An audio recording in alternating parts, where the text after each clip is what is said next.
Welcome back to Living the Grace Life. I'm your host, Jennifer Sakata, and you've made your way to the corner of real grace for your real life. It's the end of October. I can't believe it already, but the gorgeous leaves around me tell me it's true. Fall is in full swing.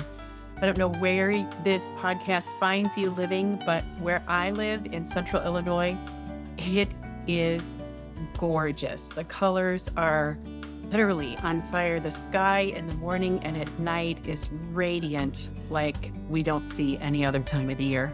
So I hope this month finds you in a place where beauty is literally unfolding all around you. As we come to the end of October, we also come to Halloween dressing up and costumes and all the rest of it. But before we get to that, have you ever wondered what to do with all that Halloween candy? That is, besides eat it secretly while your kids are upstairs in bed. Now that our kids are older, they actually take inventory before they go to bed, so we have to be a little more creative about it. What if this year's Halloween treasures led to growing a different kind of habit? Every year around this time, I start thinking about the rush toward Christmas and how Thanksgiving often gets squeezed out in a hurry toward pine-scented homes and brown paper packages tied up with string. Can you hear, what's her name? Why can't I think of her name? The Sound of Music, Julia Andrews in Sound of Music. Of course, Hobby Lobby and Costco don't help much since they've been displaying their twinkle lights and pushing the red and green since the end of August. What if this year we tap the brakes on the gotta haves and the gimme s'mores and nurture gratitude as an extension of grace? Years ago, a friend passed the baton on a practice that has now sealed its way into our Sakata family traditions. We call it Thanks Living, and it started out as a simple little experiment. It was a way for us, to be honest, to limit our kids' sugar intake and to quiet the constant asking, can I have another piece of candy? Wait, I didn't get enough candy for today. Seriously? Well, here's how our Thanksgiving works. A couple days before Halloween, draw out a large calendar for the month of November. You can use poster board or something on the large side of things. You're going to number each day and leave each box blank. Attach a piece of candy to each day of the month. Then, during a shared meal, everyone writes something they're grateful for that day in exchange for that day's candy. As the candies get heavier and your kids get older, you might need to gather your candies into a basket or maybe use packaging tape or something that's a little bit more sturdy than regular tape. But the point is, a piece of candy for each day. And yes, there are rules. Since the purpose is developing the habit of gratitude and not just checking the list to get candy, everything has to be original. In other words, no copying what somebody else came up with. So you got to think of your own gratitude thought. And then secondly, it needs to be something specific. You can't just write my family, my teachers, my school. If you want to write about somebody in your family, what is it that you're thankful for about them? And then thirdly, no repeats. This is an opportunity for us to stop, reflect, and do a little more consideration of what we see happening and unfolding around us. As parents, we make calendars too, and then we just forage for whatever candy is left over that they don't choose. To give you a couple examples of ones that we've celebrated over the years, I especially loved the entry on November 17th of 2022 when one of our boys wrote, "Parents that teach me well." That's a good one. I just wanted to frame that one. Another entry was on the Constitution because one of our sons was studying the Constitution at school. He was thankful for all the freedoms that the Constitution brings us. So we talked about that, and it was a really great conversation about the beginnings of our country and the difference that the Constitution has made and should make in our everyday lives. Another one, this one actually made me laugh. November 16th, the year before, one of our boys wrote salad. I showed it to the son who had written it, and we both had a good laugh because nowadays this kid prefers to avoid vegetables at all costs. But for a little while, he was thankful for it. But here's an entry that really surprised me. This was written on November 20th of 2020. So think back to 2020 and what was going on at that time in our history. Yeah, COVID. On that square, one of our sons had written COVID 19, COVID 19. And when I saw, of course, I immediately asked, why did you write COVID? Well, because, Mom, COVID forced us to spend more time together. Oh, because COVID, for all its grief and loss, it ushered us into a quieter place, a space where we connected more as a family than we often do when we're rushing around from event to event. It was a pretty sobering moment of gratitude, one I won't forget, because it was this reminder that gratitude, it isn't bound by our circumstances. Gratitude is the choice we make in our circumstances. The Apostle Paul puts it this way in Philippians 4:12. I know how to live on almost nothing or with everything. I have learned the secret of living in every situation, whether it is with a full stomach or empty, with plenty or little. For I can do everything through Christ who gives me strength. The secret sauce to doing what's in front of us is life with Jesus. Gratitude is this natural outflow of living eyes wide open for all the places God has divinely interrupted and made a way where there didn't seem to be a way.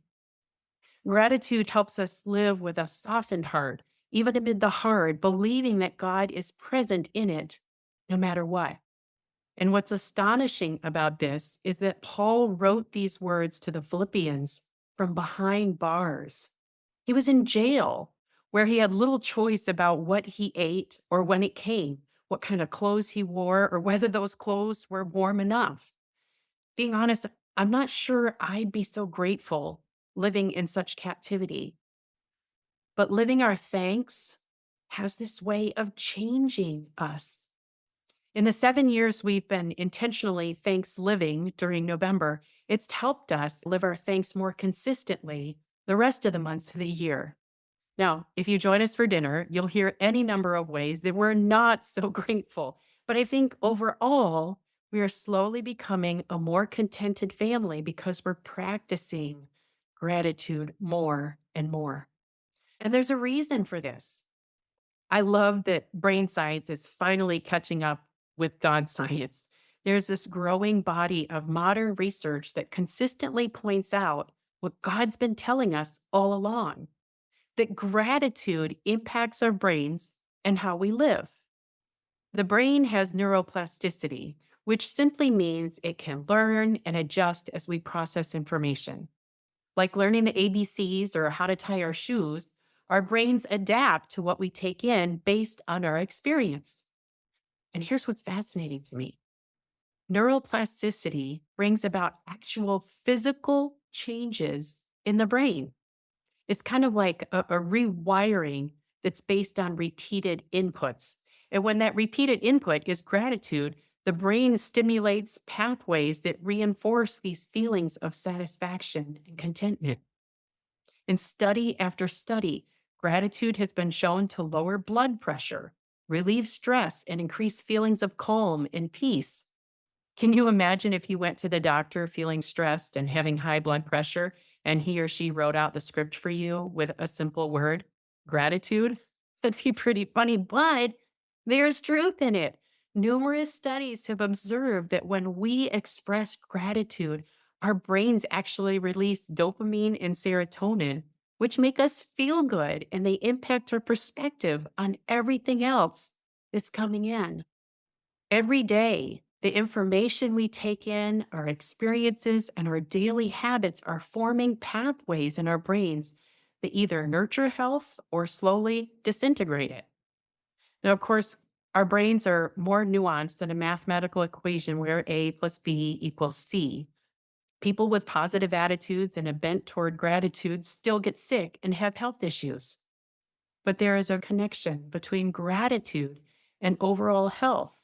I'll leave a couple resources in the show notes if you'd like to read a little more. What we've discovered in our little Thanksgiving experiment is that gratitude is actually changing who we are becoming. When Paul instructs us in Philippians 4:8 to fix our thoughts on whatever is true and honorable and right and pure and and lovely and admirable, to think about things that are excellent and worthy of praise, he's saying this because what we focus on impacts our brains, which impacts the direction of our bodies. The truth is we can't hold on to gratitude and discontent at the same time. At any given time, one of them will be shaping us and our brains. Now, to be clear, gratitude isn't about ignoring hard realities or covering them up like gravy on our mashed potatoes. Gratitude holds on to God's presence, God's person, and God's position, no matter what's going on around us. Gratitude grounds us in the goodness of the one who's with us when the stuffing gets burnt or the conversation doesn't go the way we had hoped it would. That's why gratitude isn't just for Thanksgiving. Thankfulness isn't something we just add on top of everything else or practice just 1 month of the year. It's this habit that grows over time as we keep tucking into God's goodness unfolding around us. I remember when our family made some significant changes to our eating habits. Craig and I noticed that our normally athletic boys were constantly sluggish, testy, and just out of sorts. We all were, to be honest. So a friend asked what we were eating and suggested we make some changes. I'm no dietitian, but research and experience has proven that what we eat impacts not only our physical health, but also our brain function, our response to people, and in general, our quality of life. And I'm not kidding. Within a relatively short period of time, we noticed an enormous difference in all of us. But here's what we discovered: it wasn't enough to add more fruits and vegetables on top of all the other processed foods that we were eating. We literally had to remove many of those foods and replace them with foods known to nourish our brains and bodies. The habit of gratitude works the same way. We have to remove things like complaining, being negative, arguing, and replacing those things with noticing where God is at work in our lives, actually naming those places. And the thing about gratitude as a habit is we have to keep practicing it a lot. Like learning to tie our shoes or drive a car, we learn to express gratitude to the point where gratitude just becomes our thing more than complaining or arguing. Remove and replace, remove and replace. So, as we make our way to Thanksgiving, this holiday that often gets lost in the shadows of our rush toward Christmas, I hope you'll consider joining my family and me in a commitment to living our thanks this November. Now, if I were interviewing someone for this episode, this would be the point where I'd make a comment about the habit of gratitude being a great idea and all, but what might gratitude actually look like practically in my ordinary everyday life? Since I'm my own guest today, here are a few suggestions for living your thanks, not just in November, but into Christmas and beyond. So you could try making a Thanksgiving calendar, as I described at the top of the episode. You could also try a new practice I've adopted called a thank you God walk. And it's really that straightforward and simple. Go for a walk outside, look around you, and be intentional about thanking God for the things that you see. Some of you may know Jennifer Lee and follow her. She's an amazing follow for living a slower, more contemplative and purposeful life. But anyway, she put together a post about what it looks like to have a thank you God walk. So I'll be sure to link her post in the show notes. Another option comes from my friend Amber Cullum. You may have heard her earlier on episode 6. She talked about how gratitude has been an absolute lifeline for her.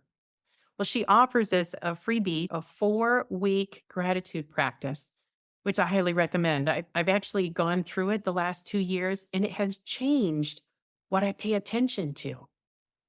Another great way to begin living your thanks is to rewrite Psalm 136.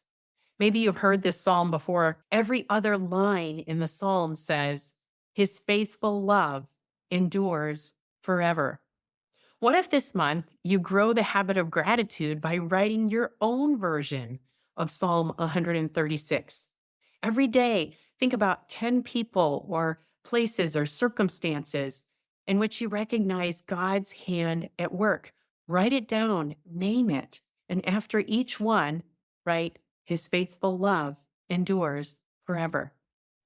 And here's a tip I picked up from another friend: number your gratitudes. Instead of starting over again each time, 1 through 10, pick up where you left off. So pick up at 11, pick up at 20, pick up at 50. I started numbering gratitudes just about a year ago. And right now I'm up to 477 gratitudes as of this morning. Now, I'm sure there are a lot more than 477, but this numbering of gratitudes, it's building a habit that is moving to a lifestyle. So I'll leave all these suggestions and a few others in the show notes, but I especially want to mention one other. It's a unique gratitude challenge that my friend Twyla Franz is doing this November. And I'm especially pumped about this one because I'm part of it. I get to be part of it with her. There are 15 of us collaborating together to do a giveaway to start this challenge off. Now, she's come up with the challenge itself. We just get to be part of those who will gift you in your participation. And so that's just so much fun. But anyway, here's the challenge. For the month of November, you're going to name someone in your life who exemplifies a particular quality or characteristic that Twyla has assigned to each day of November.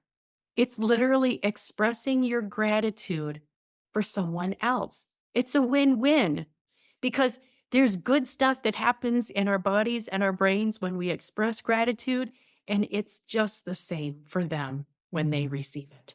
So you can find the details to that gratitude challenge in the show notes, and I'll also leave details on my Instagram and Facebook pages. Remember, gratitude holds on to God's presence, God's person, and God's position, no matter what's going on around us. Gratitude grounds us in the goodness of the one who is with us. And it grows as we remove and replace. Whatever you choose, let the habit of gratitude help you live your thanks. Let today be one step at a time living our thanks. Or as our son Seth coined the phrase years ago, a life of thanks living. Thanks for being part of our conversation today. I'm so glad you were here. If today's episode has encouraged you or helped you think about gratitude differently, then would you be so kind as to share it with a friend? And be sure you follow so you don't miss an episode. Until next time, friend, remember to live the grace life generously. Grace for you, grace for them.